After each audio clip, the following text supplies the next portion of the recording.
To this Belly Up Media production. Some said we'd go belly up, so we made it our name. And we're still here. The following announcement has been paid for by the Scoreboard Addicts podcast.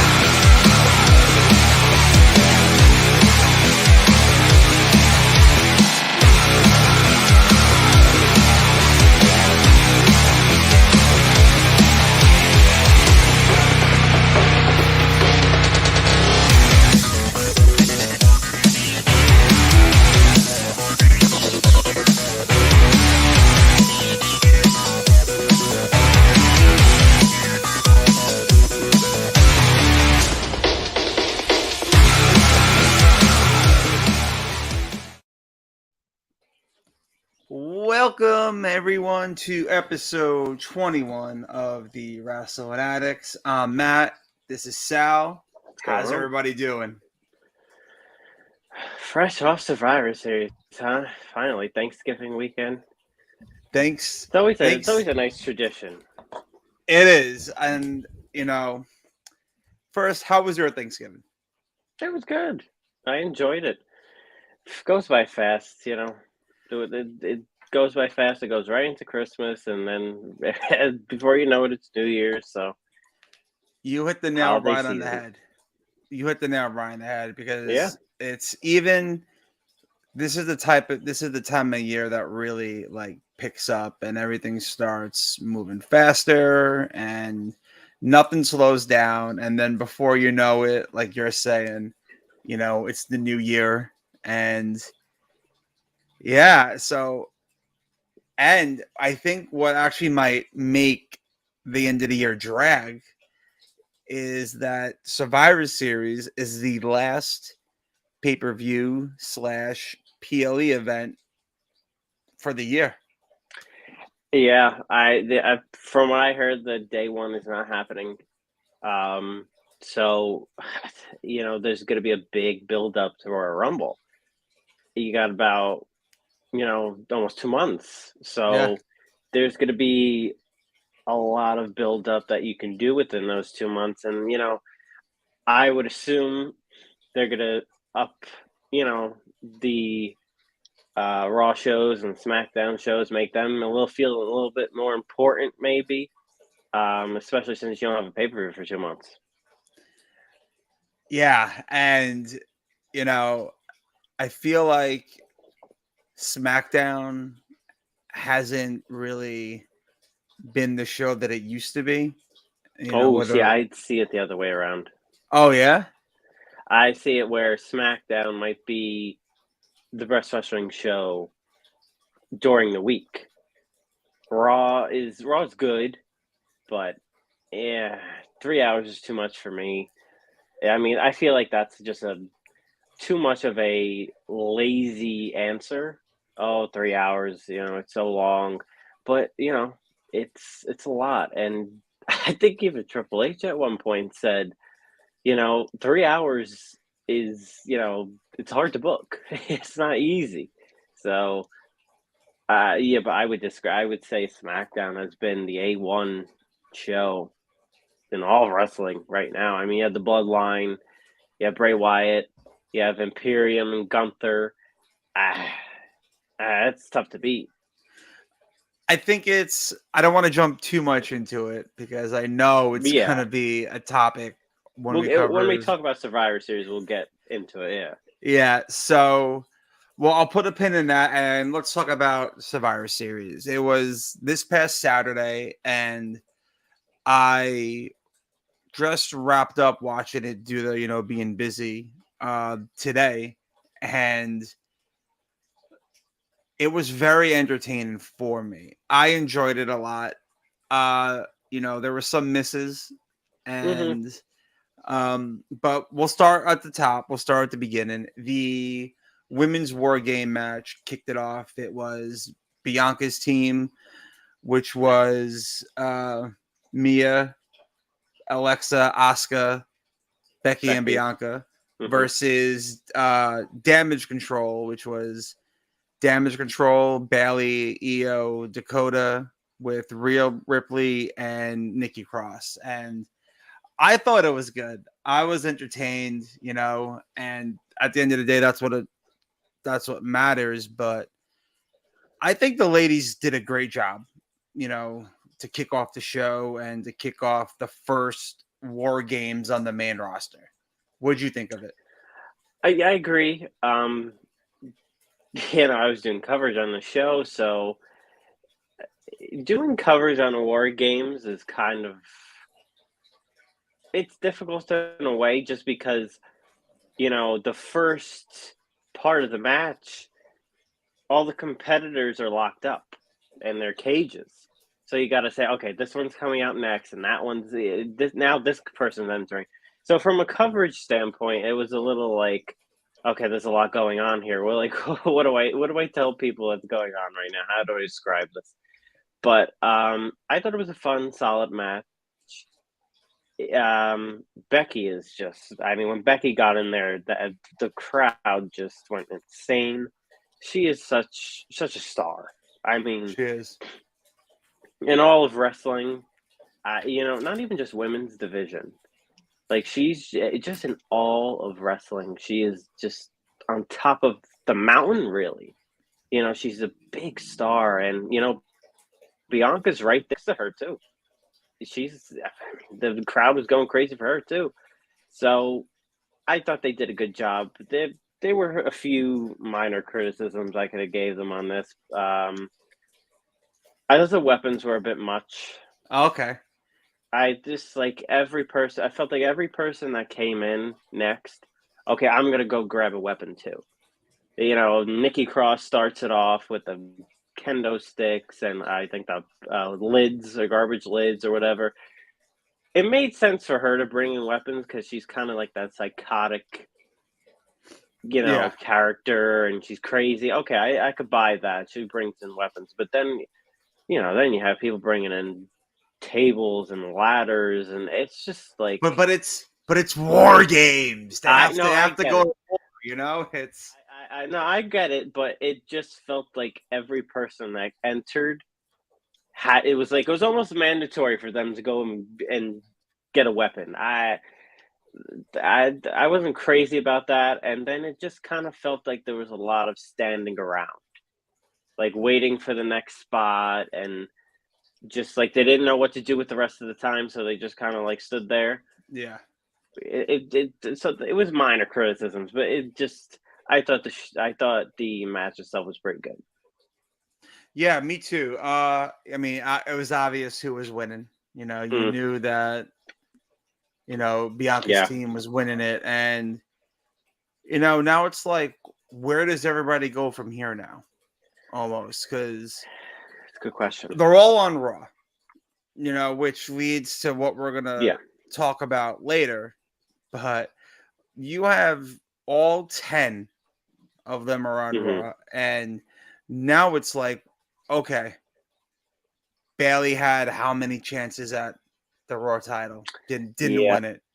Now you have Becky back, but now you have Becky and Bianca as faces, and I think it's only a matter of time before the tag titles are on them.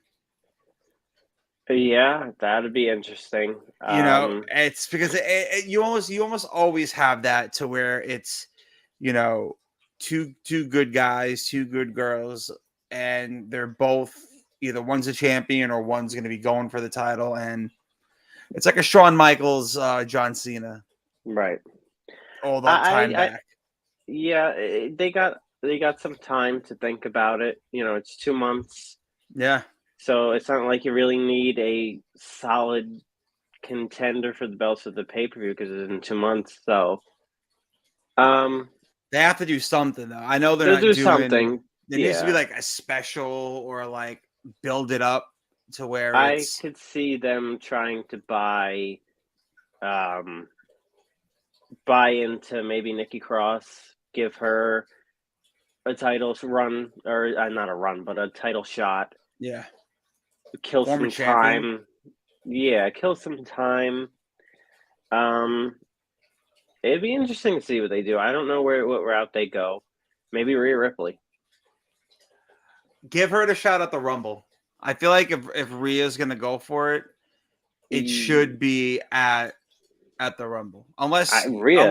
Rhea wins the Rumble. But then it's like You also have to add Charlotte Flair into that equation because when is she coming back at the Rumble? Is she winning the Rumble? Do they bring her back? I don't know. I mean, do they bring her back tonight or one of these weeks on Raw? That could be a possibility because, well, we'll save the she's desperately needed on the blue brand. Yeah, I was gonna It say it can't be Raw. You can't have all 4 of the horsewomen on Raw. Yeah, you can't. We'll get to that because I got a lot to say about that. But this was a fun opener. They did a good job, I thought. The crowd loved it. Listen, the crowd, the fans bought tickets to see War Games. Yeah. That's what they bought tickets. The added everything in the middle was almost like an added bonus. These people bought tickets to see War Games. And I kind of wish I went because it seemed pretty cool. The 2 rings, never been to one before, but it's I saw a lot like how you weren't really a fan of everyone grabbing, weapons. Yeah. I saw a lot of, Twitter people like War Games with no blood. How is there no blood if you're going to war? Yeah. And it's like, you know what? Listen, end of the day, publicly traded company. It's a TV show at the end of the day. They're putting on a show, and they have people to answer for. And if you want, all these people, if you want to, sign the Bucks, sign Punk, sign all these, you need money, you need revenue, and you can't lose sponsors because you want to have a little blood, in a cage match. So yeah, blood is, unless it's done the hard way in WWE, that's not. Yeah, and I'm fine with it. I see where they're coming from because it does add to it, but I don't know. I just think it's different times, different era. Exactly. It's a different world. AEW does it. That's fine. Let them do it. They can do it if they want to do it, but it's nothing to lose sleep over. It didn't take away from the match, either of the matches, and I don't think it really would have added anything to it. Nothing really happened to where it was like, oh, that guy should be busted open, or it would have added maybe to the men's one, but not a lot. It's just blood. But you know what? I think barely for the men's one because and we'll get to it, but the story. Oh yeah, within that match alone is it's perfection. The Academy Awards should have a category for this because it was it's top notch if you ask me. Yeah, it doesn't. You don't get better than that. But I'm happy Becky Lynch is back. Yes, that's huge. Like I said, she's not even just a huge star in the women's division. She's just a huge star in general. She is. She's just a huge star in wrestling. So to have her back, that's pretty big. And it looks like it's the man gimmick again. She's back. Yeah, she's back as a babyface. Back as babyface, which is the way it should be. Agreed. Fans have been cheering for her for years. So keep it. Let's keep it that way. Babyface Becky. I like it because it's not like a guy like Rollins or Orton who could blur the lines to where I feel like it's harder to do that with the women's division just for how I don't want to say it's not weak, but it's definitely lacking star power overall. Yeah. I think she works as either, but I prefer her as a babyface. Yeah, same, because people want to cheer for her. They don't want to boo her. No one wants to boo Becky. They all want to be cheering for her, and they want her to be. They want to get behind her. Right. It's gonna get interesting because it's gonna happen when it's Becky and Bianca. Who are they gonna cheer for? Who do the people want? It happened at SummerSlam, and it was kind of a mixed bag. It was kind of divided, and I think if we see that again, it'll probably be divided again.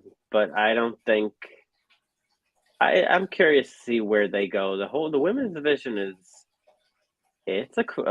just like everything else. It's of just you can't really predict it. Yeah. So you don't know where they're going, and that's why I like most about this new regime because they keep me guessing. We really don't know what the next step is. And you know what? I love that too because it's like, why do you want to watch something where you know what's going to happen? And I think that was the problem for years because for years you could say, okay, well, we know what's going to happen next month. This one's going to face that one, and then from there we're going to go. So it's a much different time. Yeah, and that's why Survivor Series was so successful. I mean, we'll get to it at the end, but most successful Survivor Series they've ever done. Yeah, Numbers wise. It was, and it was a good card. They started with the women's war game, and then I think they went to AJ Styles and Finn Balor. Yes, and excellent match. I'm gonna call Anthony out right now from. Oh yeah, what was that about? From Scoreboard Addicts, because as I was watching the AJ Styles Finn Balor match, they were going down AJ's accolades and they were saying how he was only a 2-time WWE champion. I'm like, well, he was. In fairness, he was the champion for a year. You know what? And that's great and all, but it's like 2 times. That's hard to how hot potato, the titles used to be, aside from what's been happening with Roman. Right. And he won his second one only because Brock Lesnar didn't want to fight Jinder Mahal. Yeah. So who even knows if AJ would have got another run as champion if I don't Brock know. Didn't want that? Yeah, this win for Styles, it was his first singles win in 3 years on a pay-per-view, which when I was doing coverage, I saw that and I couldn't believe it. I was like, wow, like this is the first win in a singles match for AJ Styles in 3 years on a pay-per-view. It kind of blew my mind, but I thought about it and I was like, well, he's kind of almost went under the radar in a way. He kind of did. And, they put him in that tag team with Omos and they had him win the tag belts with him and they had a few pay-per-view matches with that. I forgot about that. Yeah, I like to forget about that. I try to block that stuff out. Yeah, that happened. And he's just been kind of, I don't know, Vince, lost interest in him. Or he just didn't know how to use him after he won the title. I don't know what happened there, but I'm glad to see he got this win, moving in the right direction. The OC's back with him, which is perfect. AJ Styles and Triple H should be pretty. I think it should be back to what we knew AJ Styles as. I thought it was good. This was, honestly, other than the War Games matches, this was a match of the night for me. Banger. And I feel like they're so, and AJ Styles is phenomenal. No pun intended. He's one of the best in the world. He did it all over TNA, New Japan, WWE. He's literally done it everywhere. And to see one bad match, and to be honest, I forgot about the match that Troyce is taking his feelings with, or whatever you want to say, how he's making this determination that AJ Styles sucks because of one bad match. And I had to go back and look. I don't know what match. 2019 Royal Rumble when he fought Daniel Bryan. I didn't remember that being a bad match. You know what? It was good. I didn't remember it being a bad match either, and I looked it up. And maybe it might have been Bleacher Report. I don't remember the website, but the match got a C rating, which was really funny because that would be the one. You can't make your determination on one match. It's like with baseball. Yeah. If you can't say one guy's bad, you can't say Garrett Cole's bad after one bad start, because what he does the rest of the year or in the past matters. And, you know, and that's also during a time when AJ wasn't being presented probably the way he should. Yes, he had the belt for a year, but, you know, that's when Eric Rowan came back and he lined himself with Daniel Bryan. So it's not like Yeah, things were really cooking on all cylinders. It was still, you know, I just feel like someone like AJ, he could be placed better than where he was. yeah. I think he's one of the best workers on the roster. Agree. You know, he's up there. He's one of my favorite people on Raw. You know, I think he's a great worker. You know, he can go out there and put on a 5-star match. You have to have the right opponent for him, and Balor was the right opponent for him.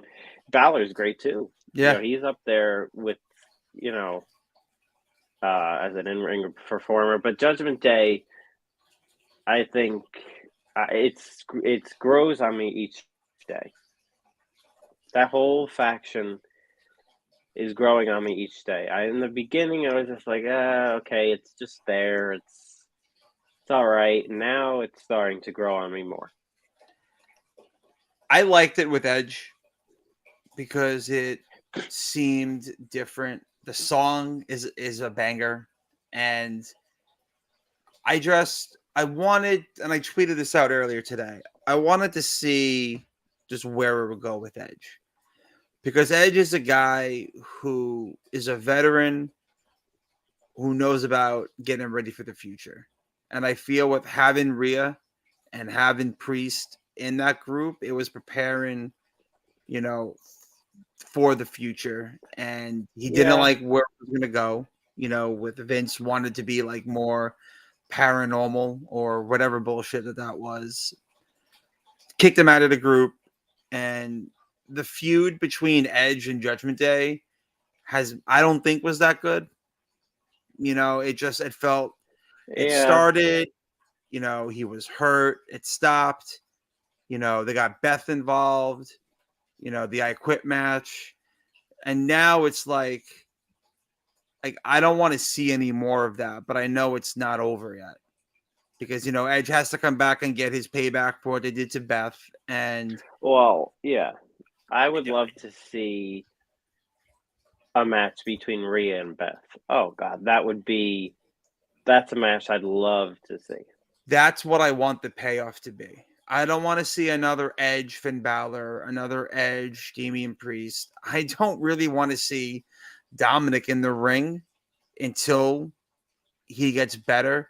But to hop around a little bit, him there. You have to, not in the ring, but he needs to just be there to be that just annoying heel. And I love that. Yeah, that's where he's good. They're gonna put him in the ring because he's Rey Mysterio's son. That's why they're gonna put him in the ring. I think he's still a little green, and he needs. No, he is. He needs. Listen, call it what you want. He needs to bulk up. For the people he's in the ring with. I just think he needs like more skills.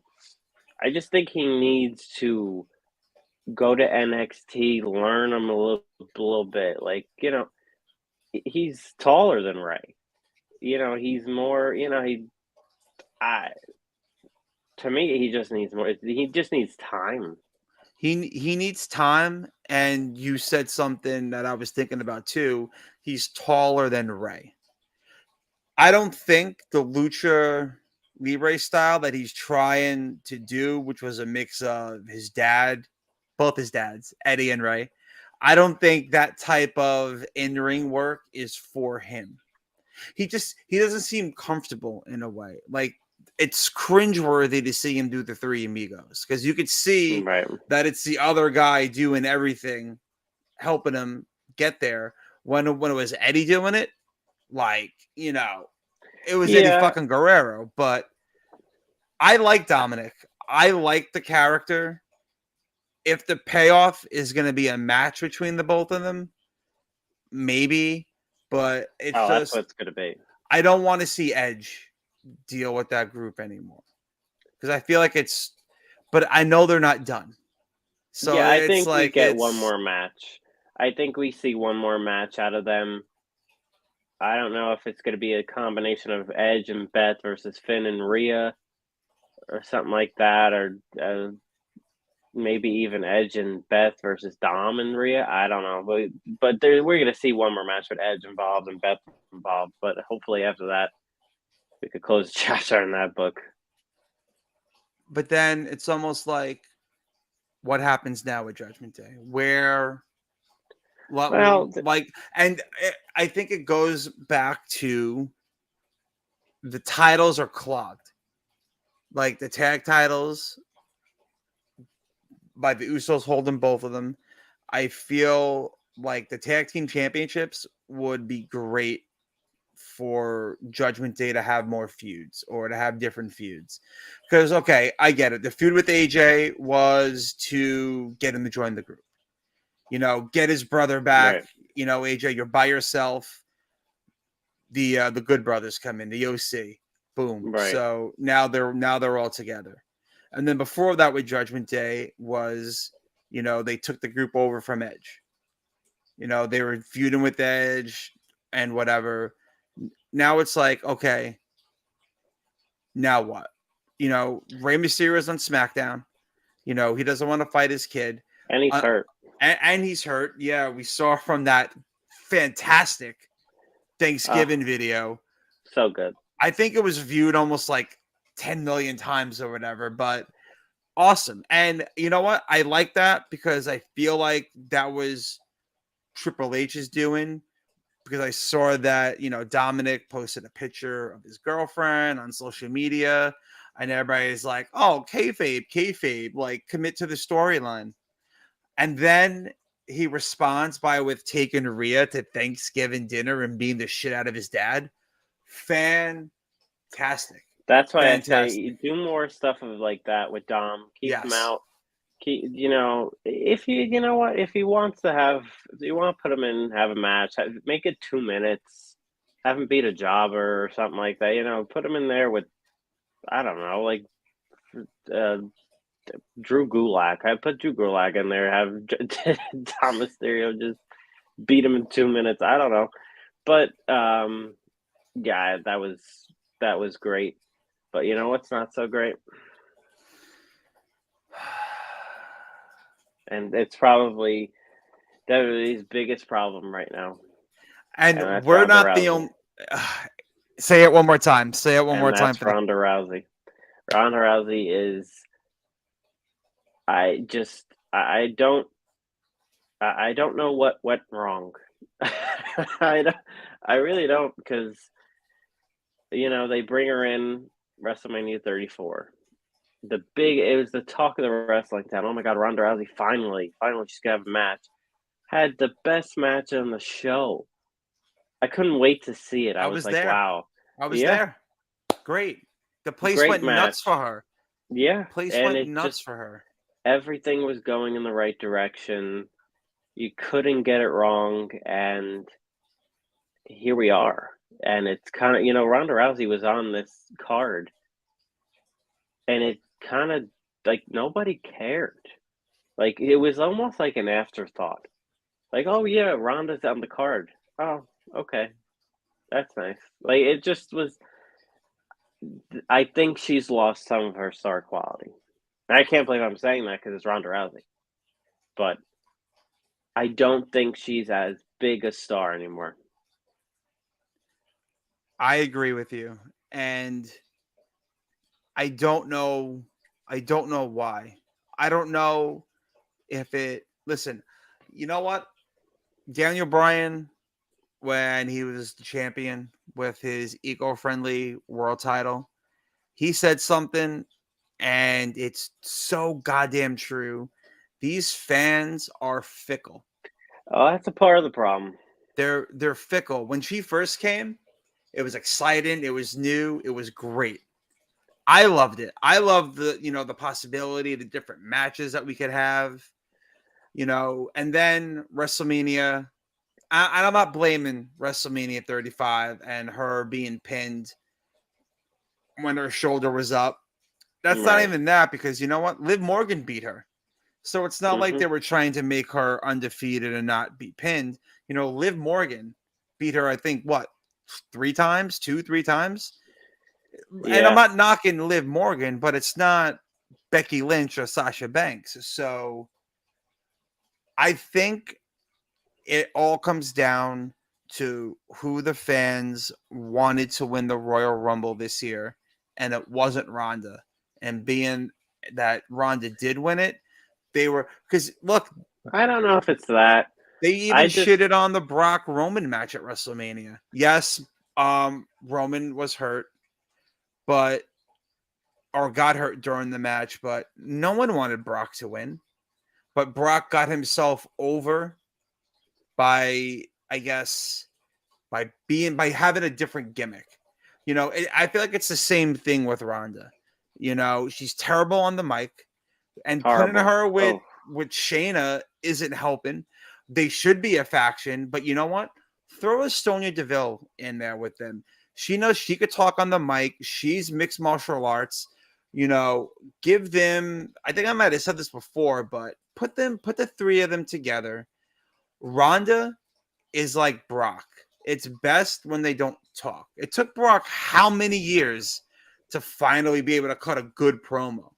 He had to grow a ponytail, a beard, and wear overalls for people to go ape shit for him on the mic. Yeah, he had some good moments, you know, with some witty one-liners with R-Truth during, you know, the Brock, and even with the Brock party when he had the Money in the Bank briefcase. But that's Brock Lesnar. You know, he's a bigger star than Ronda Rousey in the wrestling and MMA world. So for me, Ronda she doesn't need the title, and she said she doesn't need the title, but the title's on her. And I don't know if it's her in-ring work that, you know, decreased when she was out. I think it is. I think it's Shotzi wasn't that good either. Yeah, but you can't. I don't fault. I'm happy she got the opportunity.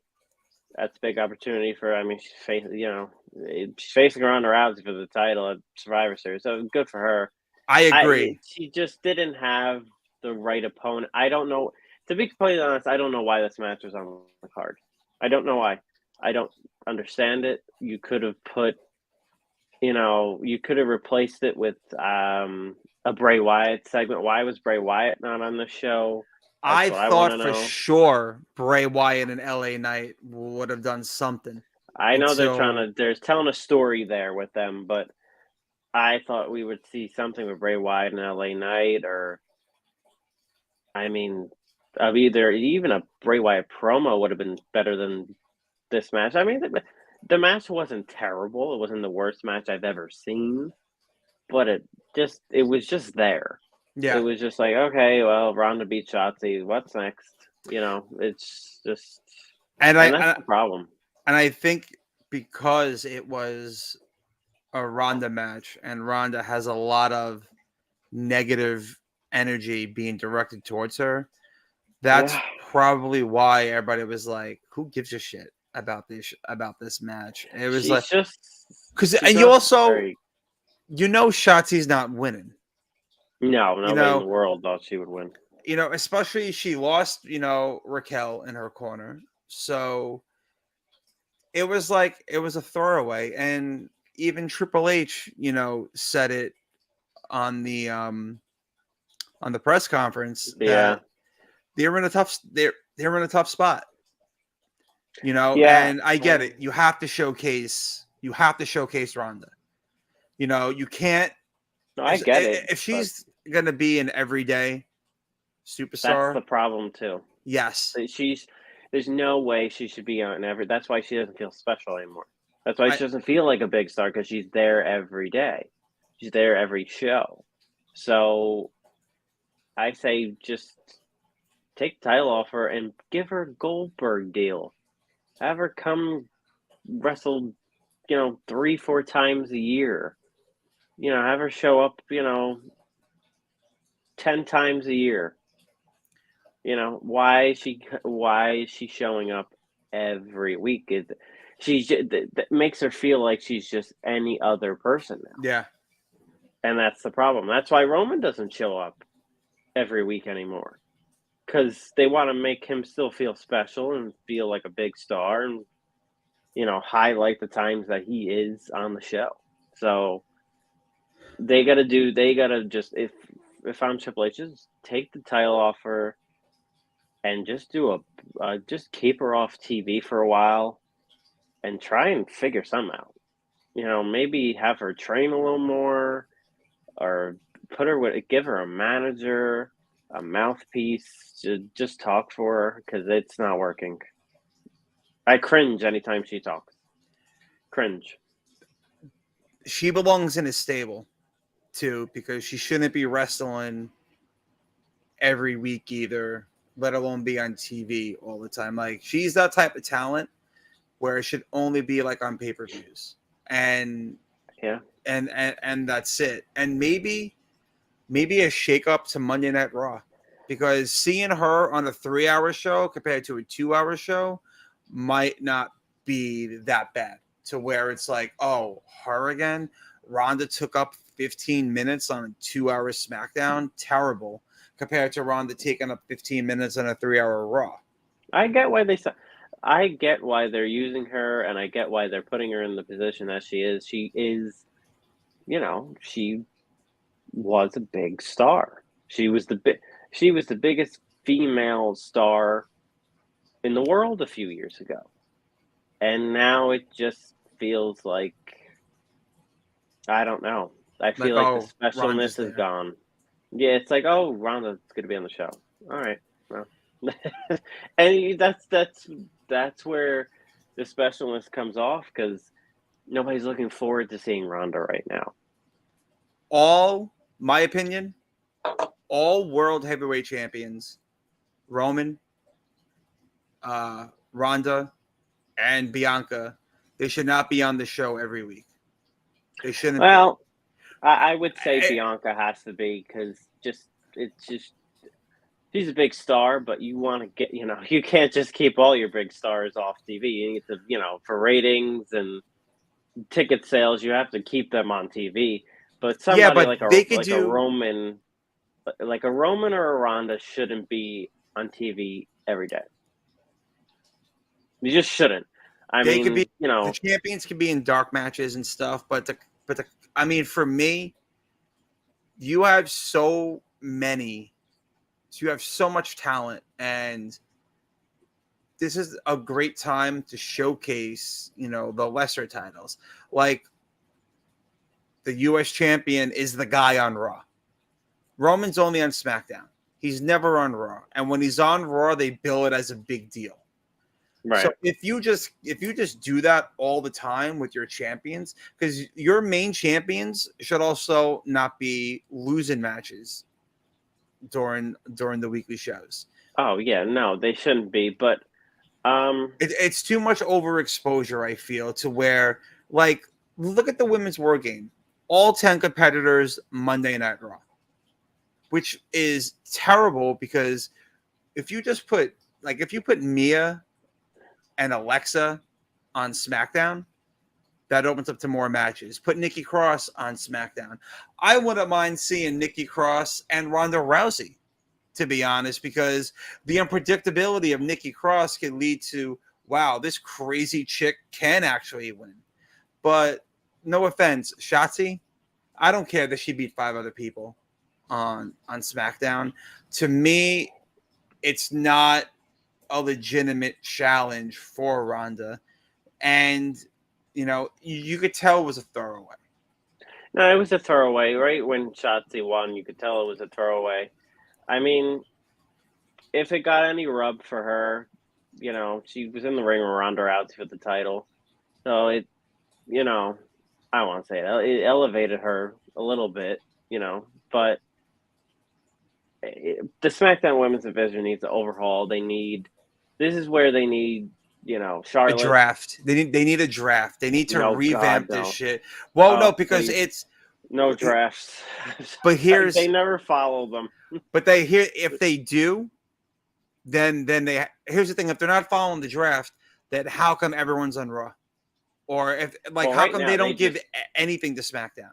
Right now, they just threw their hands up kind of with the brand split stuff, and they just said, okay, we don't really care about this anymore. And to be completely honest, I don't really blame them because we're getting fresh matches every week, so I don't really care. Just make it make sense, and I think they're making it make sense. If it's gonna make sense, then I feel that you could pluck some people from Raw to put on SmackDown because it's needed. It's needed, Yeah, and SmackDown needs an overhaul. it does. And just want to drop while we're talking about it, Ladarius, what up? Ladarius saying that he's agreeing that with what I was saying earlier, that you can have your champions on every other week. I would be fine with that. And you know what? Not for nothing, I would be okay with that too. And that's Yeah, only I'd be okay with that. With Roman, I'd be okay with it with Roman, which he's doing now. Ronda, well, number one, I wouldn't even have Ronda as champion. So, Bianca needs to be on every week. It's early in her career. I'd keep her on every week. You need to have one of your champions on every week. Okay, but I'll agree with that. The U.S. title too. You can't have Austin Theory. They're trying to rebuild Austin Theory, so you gotta, you have to have him on every week. But the Roman one definitely, which is what they're doing, and Ronda shouldn't even have the belt. Okay, Bianca as the face of the Raw Women's Division, I'm okay with her being on every week. Yeah. Because I feel like it's a meaningful story of what's happening. Right. So to have that, I get. Austin Theory, listen, I am a big Austin Theory fan. If you take Randy Orton and John Cena and put them together, you get Austin Theory. Yeah, he's the body type, very good. The charisma, the in-ring ability. He's young. He has the cockiness of Orton. He has the fire of Cena. I think Austin Theory is a future Night 2 WrestleMania main eventer. Oh, without a doubt. He's very good. And it's the next match on the card, too, with Rollins, Lashley, and Theory for the U.S. title. And this was another great match. This was like... Before we get into that, real quick. The crowd up. Sorry, it did wake the crowd up. And before we get into that, I just want to take a quick break because we haven't done one yet. And I got to throw those ads in there so we get some sort of revenue. Because as you can see with my camera quality, it's going down. I need a nice backdrop for the new place that I'm filming. And so hold on a second for you audio peeps, and we will be right back. And we're back. So thanks for that quick break. Hopefully you all stuck around. But just to talk back real quick before we talk about probably one of the matches of the night for Survivor Series was a triple threat match. Just to talk a little more about the champions being showcased. Ronda, I agree. She should not be champion, and Ladarius is agreeing as well. Ronda's the only champion by process of elimination based on the state of the women's roster on SmackDown or lack thereof. And then that just continues with another comment Ladarius dropped saying that SmackDown needs to call up some NXT stars like Toxic Attraction, Cora Grade, and Roxanne Perez. And just to get off topic, I'll agree with Toxic Attraction. I love Cora Jade. I love Cora Jade too. Holy smokes. She's Smoke fantastic. show. It's like someone took Paige and AJ Lee and just made like a hotter version of them, and boom, Cora Jade. I like Cora. It's too early for her, I think. Yeah, it's Toxic too Attraction. Early. Yes, please get them on. I know we just said SmackDown needs them, but Toxic Attraction has a Monday Night Raw type of feel. I need Corey Graves freaking out when they come out. I need him to get excited. Bring Mandy up. Have her drop the title. You put Mandy and Toxic Attraction on Raw. Move Damage Control slowly to SmackDown. And then you know what you could do? You have 3 new challenges for Ronda. You have Dakota, you have Io, and you have Bailey. You know, have them all challenge Ronda, and this is if you keep the title on Ronda. But there's just so if you bring those guys up and put them there, make a few shuffling changes, great. But if we're not going to focus on the brand split, then I want to see, like you were saying, like Nikki Cross. I want to see her hop over. I want to see Mia. I want to see Alexa.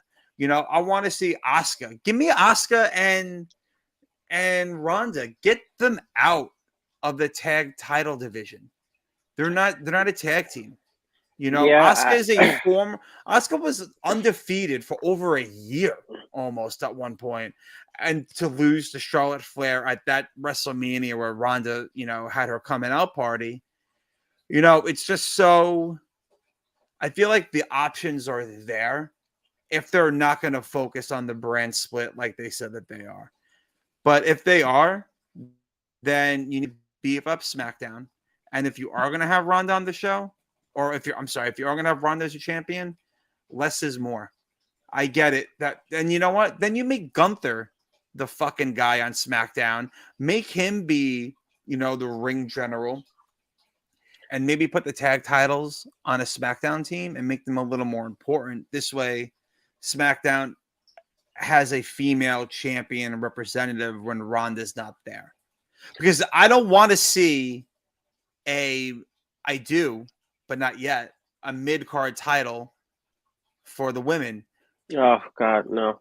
Because not yet, but... Yeah, I can't take any more titles. Then if they do that, then there's gonna be like, because the tag titles are basically a mid-card title. Yeah, it's a mid-card. That's basically what it is. And if you add another one to that, you're just gonna muddy the water, and it's gonna be turned into AEW where there's 100,000 titles, and you don't know, you don't know who holds them, you don't know where they are. It's just. And then when you don't see them on TV, it's like, why'd you make them champion if you're not gonna? Yeah, it's just, you know, people walk out with 20 belts, and it's like, okay, well, that's nice. Yeah, you know, I just, like I said earlier, I would just have Ronda, have her be an attraction. Try and make her feel special again, because right now she doesn't. She doesn't feel special right now. She doesn't feel like a big star right now. Have her. How would you do it? On a Goldberg. I'd have her on a Goldberg schedule. But how would you get her? But how would you? She needs. Okay, so like Brock became an attraction, and Goldberg, because people want. Well, not so much Goldberg, but with Brock, people want to see Brock. You know, his music hits. People go crazy. People jump up. They're excited. It's shock and awe. But it wasn't always like that. It took him, you know, being away for the COVID years. He wasn't really around after the WrestleMania COVID. And, you know, after that, you know, when he came back to confront Roman, people went crazy because Paul Heyman was with Roman. And it was like, it was only a matter of time before this happened. And when it did, you know, people went crazy for it. Well, at first they went crazy for it. You know, maybe there were too many matches between them and it got watered down. But now Brock, when he came back to confront Lashley, people didn't give a shit about the Roman Reigns feud. They're like, oh, yes, Brock is back and he's doing something new. How do we get Ronda there? Yeah, it's hard. I don't know, because the fans are just, most of them are disinterested. You have to find a way. Give her a manager. You know, I don't want to say Paul Heyman because he's with the Bloodline strictly, so yeah, that's out. But just have Ronda be herself. You know, just have her go out there and beat people up the way she knows how to. it's hard. I don't know. Ronda is a tough one to figure out because the fans were cheering her at first, then they weren't, then they were again. Now they hate her, they despise her. She can't work, she can't do a promo. I just think she's disinterested, and the fans see that, and now they're disinterested.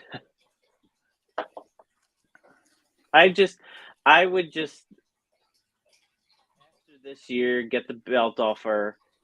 They're probably going to do some at WrestleMania. And after that, I would just tell her, you know what?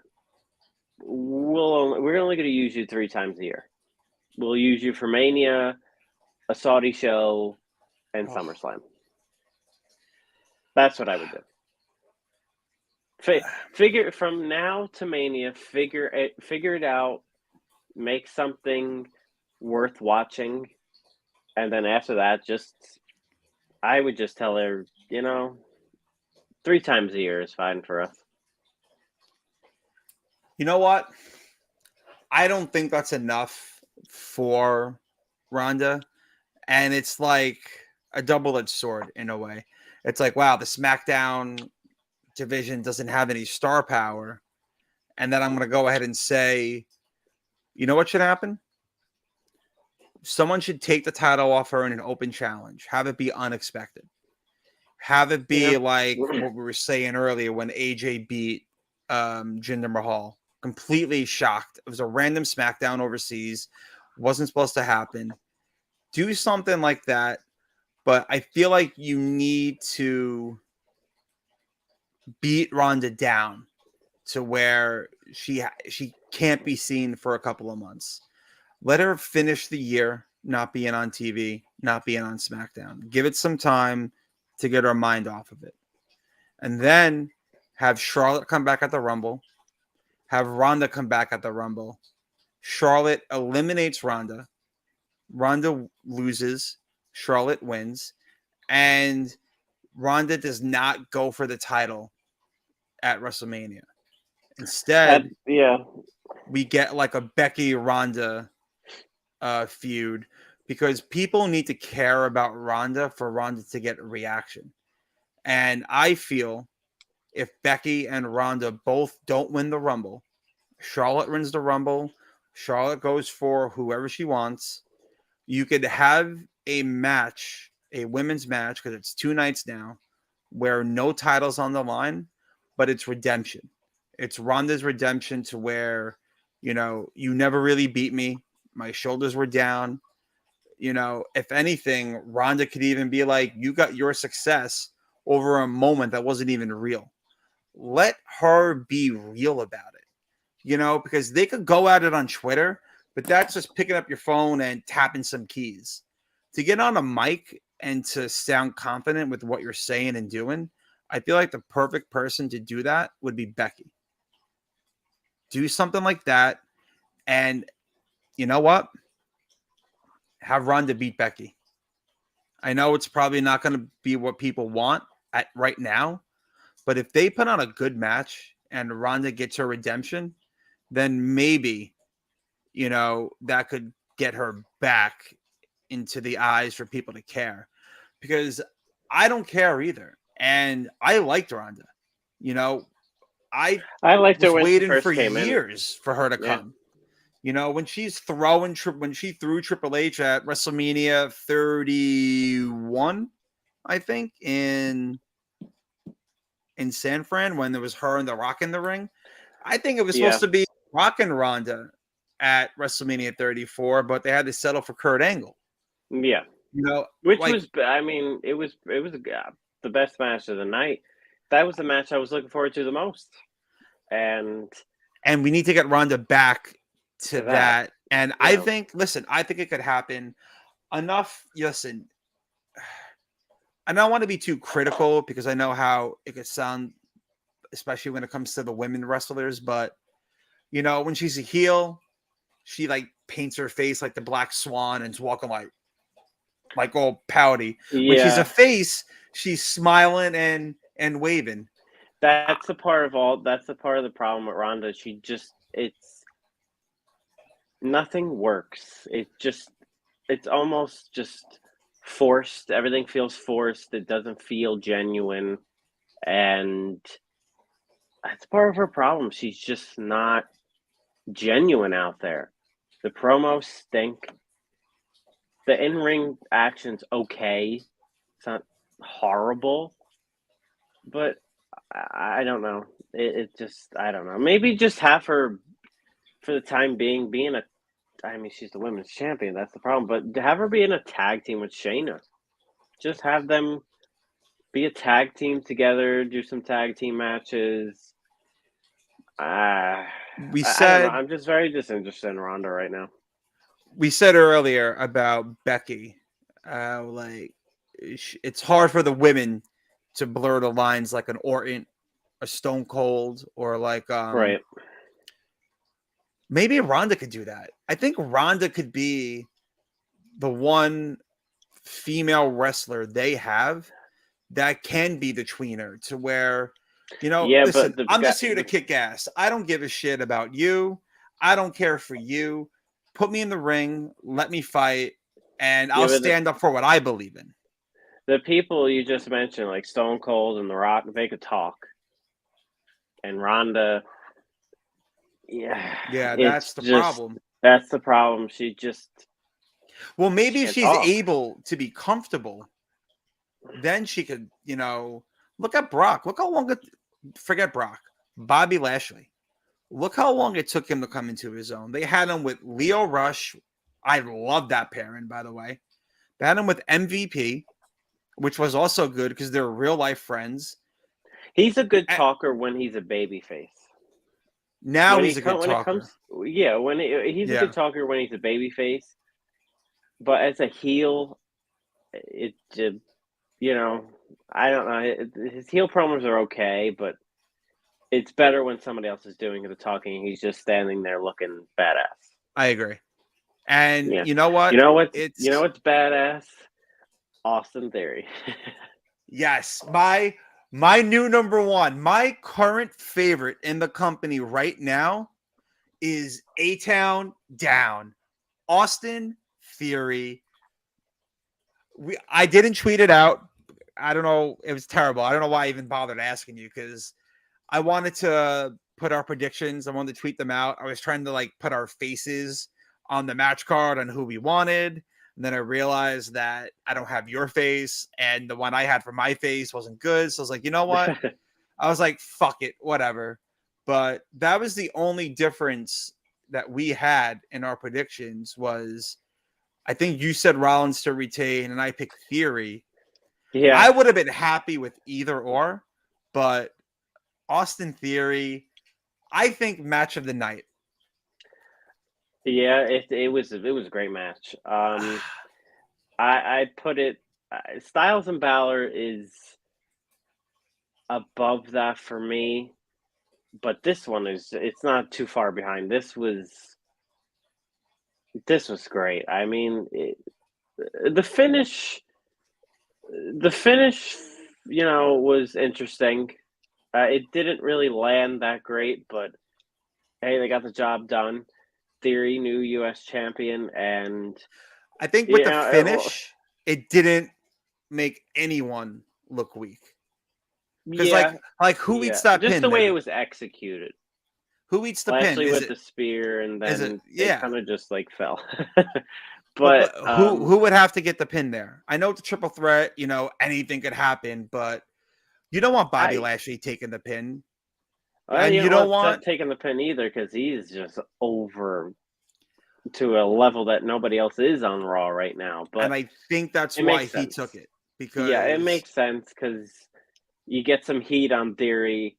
He needs it.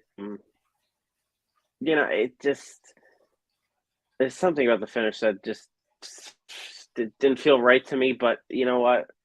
2 weeks ago they put Theory. They said, "Oh, his career's over. Triple H doesn't like him. He's got buried. He's done." Well, now look at him now. Where are all those people now? Triple H even said it too in the press conference, saying that Theory his career was dead 2 weeks ago. He's ready to walk on water now. I don't Yeah, want to. I don't want to say Triple H hated Theory. I think he hated where Vince put Theory yeah, because he hated Vince's version of him. But he hated the Vince version of Theory with the selfies and the comedic version of himself where he took nothing seriously. And now look at him. He's serious. He's unbelievable in the ring. Got the he great look. And I mean, he he's a future main eventer. he has quite possibly the worst failed cash in of all time. Oh, there's no doubt. It was horrible. Of all And I time. don't. And US title, I don't care who's holding the title. I don't care who interfered. He wasted the money in the bank on the United States Championship. I know, oh, it's never been done. Whatever. But you know what? That is a distant memory right now because the way he looked in the ring with Lashley and Rollins and how he's been dominant on Raw ever since that failed cash in, he's the guy on Monday Night Raw. He is. I think the a month dude. from now, nobody's gonna be talking about the Money in the Bank No, briefcase. Nobody's gonna. A month from now, nobody's gonna be talking about it. They're gonna forget about it. It's not gonna. It's just gonna be in the past. Theory's great in the ring. Great promo. You can't go wrong. You really can't go wrong. You can't. So, I was wrong. I picked Seth. And my theory behind, no pun intended, my theory behind that is it just was. I feel like Seth just got it. He just got the U.S. title, and he's so over. And I just didn't think they would drop it that fast. But they're on a mission. They're on a mission to make right with Austin Theory. So it makes sense, and it got the biggest crowd reaction of the night. I mean, people were either booing, cheering, shocked. shocked. So, I love that too, and I think that's why they probably did the finish the way they did for that shock and Probably. awe. Like he was gonna win anyway, but for what it was the superplex. Then what he went to do the Falcon Arrow. it was like Spear. yeah, and then Bobby speared him. The finish, the thought of the finish was pretty good, but just the way I don't know if they just landed weird. Like the execution of it was just like I looked back and it was like a little like awkward. I don't know, but the thought of that finish was pretty good. It got the job done for sure. And yeah, it got the job done. That's all that matters. And I'm interested to see where it goes from here because the last few United States champions were good guys. They were faces, and they did the open challenge. I got one idea, and I mentioned this during my coverage too. Some people said they were interested in it. Austin Theory, Johnny Gargano feud for the U.S. title. I like That's that. where I would go. Because Seth and Bobby, it's time for them to focus on Royal Rumble. Let's start that now. Okay, we're going to be in the Rumble in a few months. So build up to that a bit. Build up to that. They got bigger things to worry about than the U.S. title. I'm sure maybe from now till then, Seth or Bobby gets a rematch with Theory. They got some time to kill, so do that. But if it was me, I'd put Theory and Gargano in there. Have them feud for the U.S. title. I like that because at first I was very, very intrigued to where this Dexter Loomis Miz feud was going. God.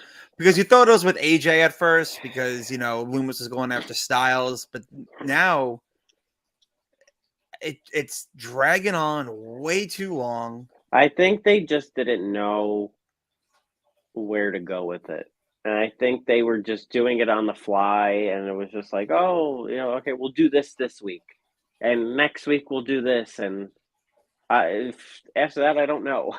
So yeah, and that's not and I feel like it's past this point. Loomis wins tonight. Let it be it. Let it be done. And and with Theory being the heel, all he has to do is brag to Gargano. He's like, within the time since you've been on Raw, I've won this title twice, and you've done absolutely nothing. There you there's go. a lot of Boom. stuff they could go back and forth with. They have a history with NXT and the way and stuff like that. So, it makes the most sense to do. And you know what you could also kind of do if you're going to keep them on Raw together? Bring up Indy. Bring up Indy Hartwell. I don't know why she's not. And that's just another fresh face for the women's division. And you could just shift people to SmackDown by doing something like that. So who knows, where they go with that and like what they do next. But before we get into the main events, I want to take a quick break, and then maybe I could try to delete these spam comments that are coming in on the YouTube, and we could talk about Roman, the Bloodline, and the Brawling Brutes. So hold on for us for 1 second, and we'll be right back. And we're back already. So thanks everyone for joining us still. Survivor Series, the main event. And when you're the Bloodline, you're always the main event. And there was nothing beating this. No. And the story even leading up to it, I think, just made the match better. And you were doing your coverage for Rasslin Inc. And I'm curious to see, while you were doing the coverage for the Roman match, for the main event, did they think Sammy was turning? Like what did you even think was going to happen? I saw a lot of people saying, KO and Sammy are going to team up and they're going to screw the bloodline, stuff like that. I knew Sammy was going to stay. Yeah. Because it's too hot. It's too good right now to break them up. It's too soon. It's over. People are chanting Usi in the crowd. They're going crazy for Sami Zayn and the Bloodline. They're even chanting Sammy Uso. Yeah, they're the most over. I hate using the word act, but they're the most over act in wrestling in how long? I don't even know. It's been forever that WWE has had a group that has been this over. It's incredible. It really is. So I knew Sammy wasn't gonna Evolution. I mean, especially for a heel group. What was the last heel group everybody loved? I mean, the Shield. The Shield was one of them, but I don't know if they were like. I don't know if they had as much fanfare as the Bloodline is getting. I mean, the fans, they kind of were more heel, like a heel group where they got booed all the time. And so I don't know. But this is just, the story in this match was incredible with Sami Zayn, Kevin Owens. That's what I didn't know what they were going to do. I didn't know how they were going to execute it. I was like, okay, well, how are they going to do this? Like, are they going to, Sammy just going to, sacrifice himself for somebody, and I thought the way they did it was perfect. They, Sammy low blows Kevin Owens, then has Jey Uso splash him for the pin, and then they hugged afterwards, and it was the pop of the night. Yeah, and that's good storytelling. That's when you've known you booked it the right way, and you told the story the right way. And I think just based off of how that story's going, it's not going to be Sammy turning on them. It's going to be the Bloodline turning on Sammy. And the moment that happens, I think Sami Zayn becomes one of the biggest baby faces in the company. If they do it the right way. that is where I would bring a little blood in. Yeah. If you're beating down on Sammy, who's been down since day one, if you beat him down and the mistake isn't even like a costly mistake, it was like something that wasn't that serious, and you just have him get beat down on SmackDown, no one comes to save him. I think right there you have him as like the biggest baby face in the company. That's an actual baby face. And I think if that happens, people may believe that he could be the one to take the title off Roman. If it's done the right way. Right now. That's the conversation right now, because it all relies on The Rock. What's The Rock going to do? Is he going to have the match? Is he too busy acting? What's going on with him? We don't know. But that's the match that's probably going to happen. Well, then where does Sammy go from there? And I think we see Sami Zayn versus Jey Uso. That's what they're positioning themselves for. Now Sammy and Jay are friends now. They're cool. Everything's fine. Until maybe a few months from now. Maybe the Rumble. You have Jey Uso eliminate Sammy. Ooh. After 2 months of them being cool with each other. Then you go to the Rumble and you have Jay eliminate Sammy, and it all starts from there. I like that. Yeah. Because I've been seeing that as of right now. I don't know who reported it. I don't know. It's definitely not confirmed. But the talk is for the Usos to defend the titles against Sami Zayn and Kevin Owens at WrestleMania. Well, that's another one I've heard thrown around. That could happen too. I'll say it right now. Either we're getting Sami Zayn versus Jey Uso, or we're getting that match. That's where I think all of this is leading to. I just don't know if you'd have Rock versus Sammy.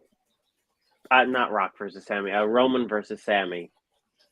I wouldn't. I don't know if you'd have that as the main event of WrestleMania. No, I would. There's only two people taking the belts off Roman, and it's either The Rock or it's Cody. And honestly, I wouldn't even have The Rock do it. I wouldn't want The Rock to beat Roman. I want Roman to beat The Rock. But if we're talking about Cody, listen, you know what I don't want? I'm going to get the year wrong. Maybe it was 94. I don't want no Luger and Bret Hart both winning at the same time. And there's two winners. One goes to night 1 and one goes to night 2. I don't want that. They could do that. And you know what? I'm going to clip this if it happens. I don't care that I'm saying I don't want it to happen. If it happens, I'm clipping this. I'm going to put it all over. But I don't want to see that. I think that it's such an incredible run that Roman is going on. You'll never see it again. Never. It's never going to happen again. But at the same time, there's so many other factors that they probably didn't anticipate when they decided that they were going to do this thing with Roman. They had no idea Cody Rhodes was going to leave AEW and sign with the company. I never would have guessed that in a million years that nobody would have. That was happening. And then, like, for the Bloodline story to be as popular as it is, I think they underestimated how over it was going to be. I think they did too, and that's why they went with this decision and this match in War Games, because they're like, okay, we're selling a lot of merch, we're bringing a lot of viewership, selling tickets. We got to keep this going because this is the hottest thing in all of wrestling. And it's just what's the payoff? Like I know we're like talking about being surprised and like being excited, but then it's like, so what happens now then? Is it Rock? Is it Cody? Yeah, what happens at the Rumble? It's all questions. that's why everything's so exciting right now. And I said this earlier. Nobody really knows what's going to happen. Yeah. We really don't have predictions. We don't have Spoilers. spoilers. It's kind of a guess. But I mean, if it was me, it'd be Roman and Rock. And I don't know what the heck they would do with Cody. I don't know what they're going to do with the Royal Rumble. I don't know. I really don't. Do you you have know what? Rock? I Do love you it. have Rock win the Rumble? I don't know. Okay, so the only way The Rock could win the Rumble is if Cody's not in it. Yeah, but then when do you bring Cody back? Well, I mean, if say he's not medically cleared, say there's a setback. I Maybe. feel like if you're not gonna do, and again, this is based off of the press conference Triple H had, if you're not gonna bring Money in the Bank back to WrestleMania, if Money in the Bank is gonna stay its own event, I think it might. then I don't see how you can have Cody Rhodes make his triumphant return at the Royal Rumble and not win it, and The Rock win it. Yeah, I would agree. If he's going to be in the Rumble, he has to win it. But then again, like, what if you have Rock for Mania? What do you have it a triple threat match then? Do you do Roman, Rock, and Cody, which wouldn't make sense, but It wouldn't make sense. or do you do Roman and Cody on night 1 and then you do Roman and Rock at night 2? Then you also have to take into consideration Stone Cold's going to be on the card somewhere, and if he's going to be in the card, he's going to be in the main event. You're right. So, it's know a lot what? of missing puzzle pieces. Fuck it. Cody wins the Rumble. If Rock is going to be there, if Austin's going to be there, bring it back for the 4th time, and let's see Rock no. Austin 4. I don't think that would be The promos would be great. That would be insane, but that would be unbelievable. I don't think they would do that, but it'll be perfect. 20 years later. Wasn't WrestleMania 19? It was 2003. 20 years later. Give it to us. WrestleMania 30. WrestleMania 39, one of the more key matches is The Rock versus Stone Cold. What? That would be unbelievable, but I think it's just too perfect to not have Rock versus Roman. I think that's what we're all building up towards.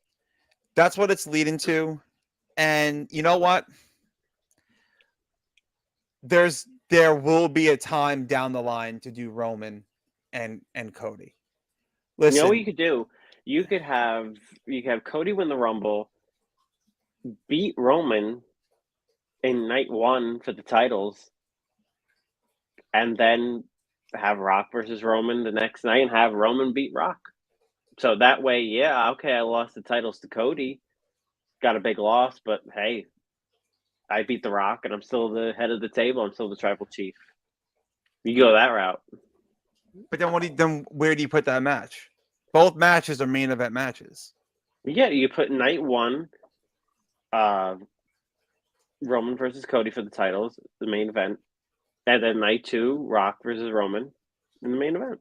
And what do you do with Austin if he comes back? That's a tough one. I'm maybe in the middle of the card. Ooh, again, like Scott Hall, 20 years, almost like when he did Scott Hall at WrestleMania. Or you could 18. have him. You could have him start the show. You know what? I don't know. That's a tough one. I think that there's too many potential matches to have Roman wrestle twice on night 1 and night 2. It's the only way it makes sense. Because what do you do with the Rumble then? If Rock's already locked up, Rock wins the Rumble then. Yeah, but then what do you do with Cody? Cody comes back the night after the Rumble or something and confronts The Rock. Or listen, it's tough. The good thing is that Rollins was Cody's feud before he got hurt. And that's where I was going with it. I said, well, maybe Cody will come back, and him and Seth will have another match for the U.S. title. But now he doesn't even have the U.S. title. So lots of time to think about it. But You know what I boy, do oh then? boy, I don't know where they're going. You know what? Okay, I get it. I get what Triple H was saying during, the press conference. He mentioned that Hell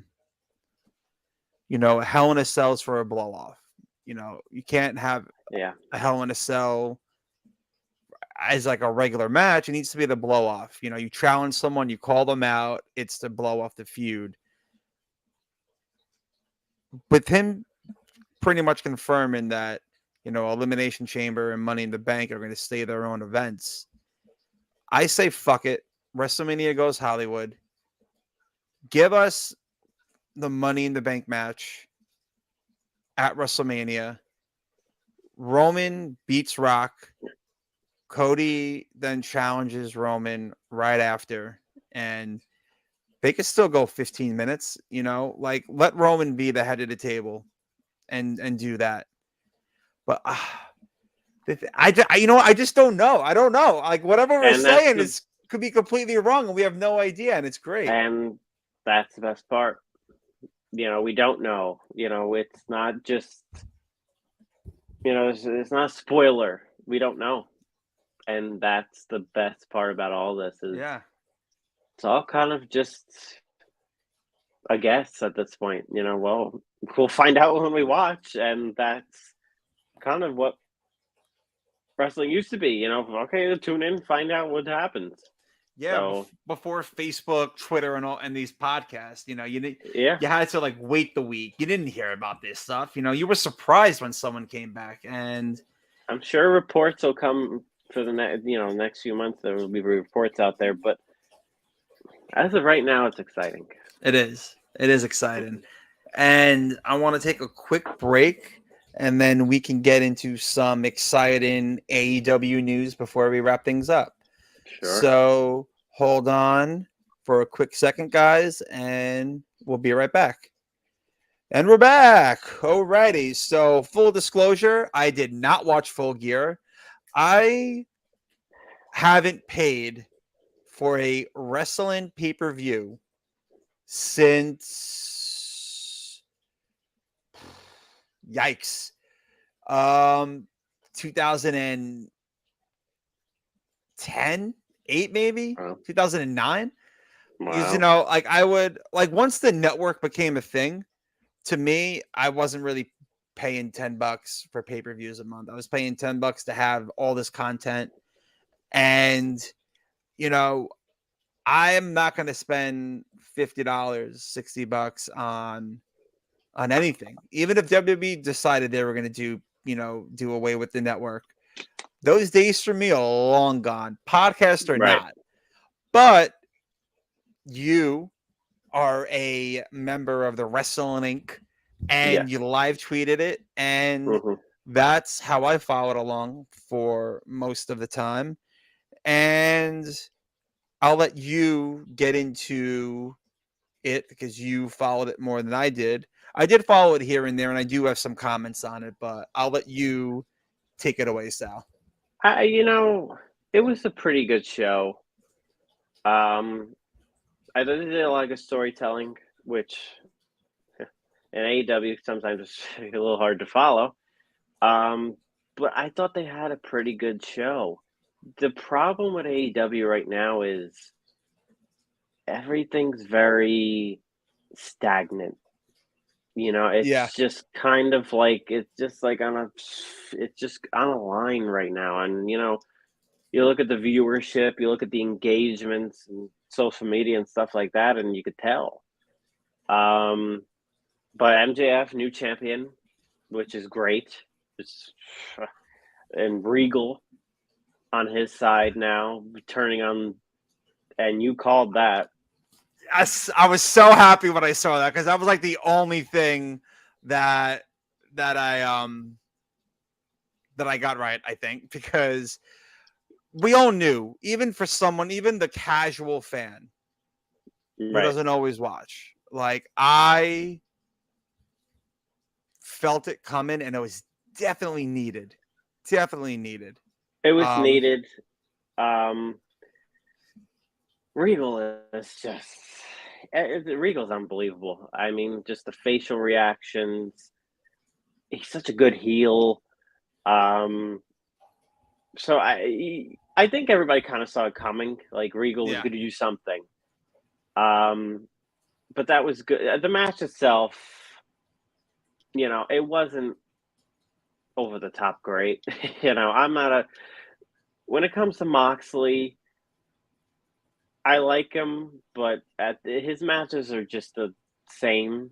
It's the same match every time. You know what you're gonna see. You're gonna see something on the outside. He's gonna put somebody through a table. He's gonna start bleeding. It's just that, and that's kind of what happened, didn't it? Yeah, it did. But the match itself was okay. But the big, what I thought was the match of the night, the Elite versus the Death Triangle in the Trios title match, and it was the Elite's return. They're back from the Brawl Out incident, and boy, oh boy, did that crowd, yep. So that was incredible. When it comes to the Elite, years ago when I first saw them, I wasn't a big fan of theirs. Their wrestling style wasn't totally for me. Yeah. But as the years have gone on, I've enjoyed more and more of them and changed my opinion. I think, their wrestling style still isn't really entirely my cup of tea, but it works for them and it's enjoyable to watch. And, it gets a little silly at times, but it works for them. They know what they're doing, and I thought it was the match of the night. I think it was the match of the night too, and I like that it's a best of 7. That's cool. It's like a little old schoolish, but yeah, I feel like they're too close together. The 7 series of matches, but and it's the little things too. It's all about presentation, and Triple H knows that the best. And Ladarius was saying when he heard Wayward Son that he popped. And Ladarius, was that when I just played it now, or when the Elite returned at Full Gear? But it was awesome. I wasn't sure. Like, I knew two things had to happen. That MJF needed to win the world title, right, and that if the Elite came back, they didn't have to win the trio titles. And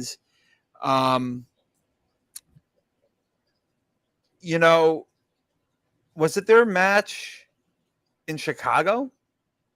Yeah, that was on Dynamite last week, and boy, oh boy, was that an interesting crowd. They didn't know what they wanted to chant. So, but before that, when they did return, when the Elite did come back at Full Gear, what was the chance that they were directed toward them? It was all over CM Punk, FCM Punk, stuff like that. It was just, they chanted Colt Cabana at one point, which I thought was funny. Yeah, the AEW crowd right now, I mean, if CM Punk walked into an AEW crowd, he'd probably need security, because they don't like him right now. And it makes sense. People like AEW because of the Elite. Yeah, CM Punk brought in $1 million, the first $1 million gate. He sold more merch than anybody there. He was one of their top stars. But their hardcore AEW audience likes the Elite. And I mean, the company's called All Elite Wrestling. I was just going to say that, but I was joking. It makes sense, that they would side with the people that brought them all of this instead of the disgruntled top star. Even though he is a top star, he's dollar signs. CM Punk is dollar signs, but the Elite are special. in their own way. You know, they have their own style of wrestling, their own fans, and that's fine. I don't, you know, they get unnecessary hate. The Elite or The Elite.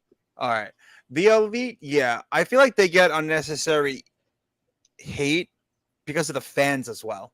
Because some of these AEW fans are the fucking worst, and if you're one of them and you're listening, I am 100% talking about you because you can't have a normal conversation with an all elite wrestling fan. So I avoid it. You know what it's like? I compare it to baseball. Like how there's Yankee fans and how there's baseball fans that are Yankee fans. They only know one way, and it's Right. not the right way. And as a Yankee fan, it's insulting that these fans act the way they do. I'm a baseball fan. I love baseball. I'm a wrestling fan. I love wrestling. If something sucks, I call it out. I do it for both. You do it for both. When you do it about WWE, you really don't get much flack or hate for it. When you do it about AEW, people cry and they get crazy and they start name calling and they start searching through your profile to like find dirt on you. So I don't know if that's the type of fans that are giving the Elite all the hate, but No, those are the people that are arguing for them. I would say, you know, the people giving them hate is just, you know, maybe WWE's fans or old school wrestling fans that think they're just, you know, people that just flip around and do stupid stuff. Which you know, it does get, like I said, it does get silly at times with them, but they're fun matches. They're entertaining, and at the end of the day, that's all. That's why you watch, to be entertained, and I think they do a good job at that. I don't want to say this on the podcast because kind of like how you don't want to say how you don't like using the term talking about the bloodline, how it's an act. Yeah. It's not fake, but it's scripted. And I listen, I fucking love it. I love wrestling. You know, I love talking about it, doing the podcast. If you take a look, like, let me see, like, clearly I'm a fan of wrestling because it's like, okay, it's like, what do I need? What do I need this for? I love it. I love it. I wear a wrestling shirt every time we do the podcast. But like, I know where to draw the line. And I feel like that doesn't always happen. And like people think it's real life. It's not. You know, the situation that went on with Punk and the Elite, probably real. But then it's like, oh, it's real. I'm sorry. The people out there that are saying, you know, oh, it's a work now because the Elite is poking fun of Punk on live television. Guys, that's what they do. I'm telling you right now, this is not a work. This was never a work. I get it. Well, maybe they could turn it into a work in the middle of it. CM Punk is not working with the Elite. If CM Punk comes back to AEW, it won't be in a match against the Elite. I'm telling you right now. Then you know what? It's not going to be. There's no point in him coming back then. If they're going to leave that money on the table, you know what? Buy him out. Buy him out and get rid of the headache. Because you know what? Even if he does go to WWE, which a lot of people are saying, some former employees and Hall of Famers are saying that it's a mistake. You know what? Let that be Triple H's mistake to figure out. I don't think he's needed.